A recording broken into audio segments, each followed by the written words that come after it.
Today, obviously pretty happy to be where you are at now. Yeah, I mean, I would take 14 under, teeing off on Thursday for sure. Love where my game's at right now. I feel like I'm doing everything pretty well. Obviously can make some more putts out there, but these greens are pretty tough to putt outside of 15, 20 feet. And felt like I managed the game pretty well today. 6 birdies, no bogeys, and hit a lot of greens in regulation and just trying to keep the same strategy. I feel like I'm hitting the ball well and keep putting myself in positions to make birdie. Playing with a guy who's got a pretty decent resume, big names coming at you all day, but you never looked like you were worried at all. Just kept doing your thing and put yourself in great spot. Yeah, I mean, I know a course like this with no wind, you can go get it. I saw some low numbers on the board coming out, and I knew you gotta keep the same strategy. You gotta keep the pedal down because these guys are going to keep making birdies behind you. So you gotta keep going. You gotta take advantage of where you can, hitting the ball in the fairway a lot, wedges, par fives out here. You got to take advantage of. So I feel like I did that today and can keep doing it on the weekend. Can I get you to run me through that pre-shot routine, that left-hand thing that you're doing, and why you do it, and just explanation? Yeah. One of my, I guess, swing faults from even when I was a kid is my takeaway gets a little off, and when I get off, I'll get a little quick, and the club head comes a little inside and gets low.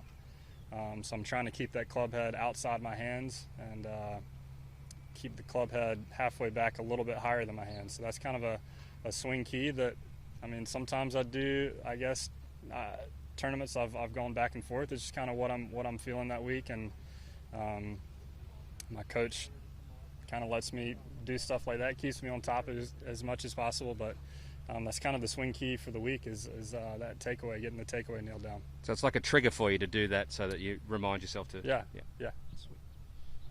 16 guys, 10 minus 10 or better.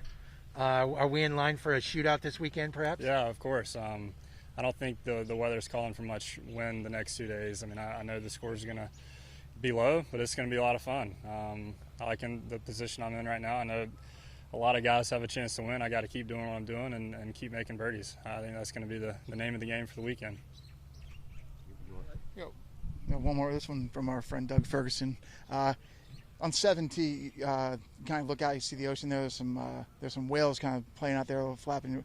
Is it cool to be able to kind of see those things you don't see every week on the PGA Tour?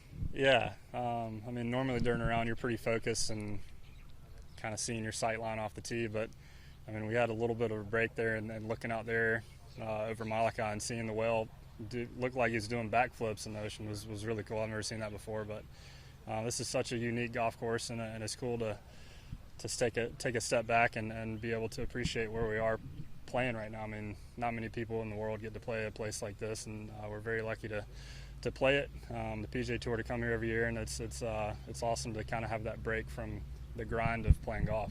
Does that kind of help you kind of maybe just even though you're playing well, to kind of just settle in and say, forget about golf for a second, just look out and see kind of the beauty of where we are? Yeah. I mean, it's very relaxing here, and it's probably one of the most beautiful views I've ever seen in my life. I mean, growing up in South Georgia, you don't get to see stuff like this. So it is awesome, and it does kind of bring a lightheartedness to golf and kind of take a step back and not grind so hard to be in the moment. So you kind of appreciate where you are, and be glad that we're right here in 2021 being able to play golf and having these kind of views all day. Can you compare, like when you won 2 times earlier in your career, can you compare what your golf game was there to where it is now, not just physically in your swing and in your game, but also just how you kind of think around a golf course, maybe your maturity a little bit too? Yeah, I feel like I'm a lot more seasoned this time around. I've been through the ups and downs, and I feel like I'm a more well-rounded player. I feel like my short game's gotten a lot better. My putting is a lot more consistent.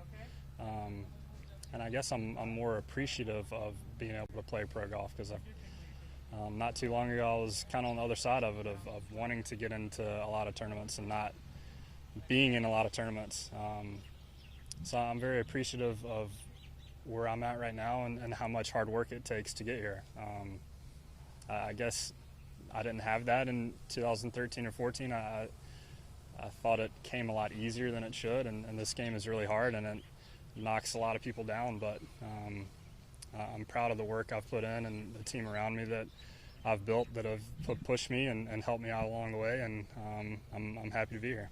Can you describe to us, like, because we obviously don't know, like, you know, the peaks and valleys of being a professional golfer. We might see it, we might talk to you guys about it, but we don't know, we don't feel it. Just describe, like, you know, when it kind of went down that way and you were, you know, at a low point. What did it feel like? Did you change? Like, did it feel like you changed who you might have been? I mean, it sucks playing bad. I mean, there's no way around it. I mean, all the guys out here work really hard and put the time in, and when you're putting a lot of the work in and you're not getting the results out, that's when it hurts the most. Is you feel lost and you don't know what you're doing, and you feel like you're beating your head against the wall, trying to work out something. You're not getting any better at it. But I know, so I know I've got to be very appreciative of where I'm at right now and the golf I'm playing right now, because you just got to keep working at it. That's the thing about this game, is makes it so much fun for me, is I can never get good enough. I can never be a good enough ball striker or putter. So it's always something for me to work on. I love the constant grind of figuring it out. Thanks, Harris. Appreciate it. Harris, thank you, sir. Yep. Appreciate it. Harris, thank you. Yep. Oh.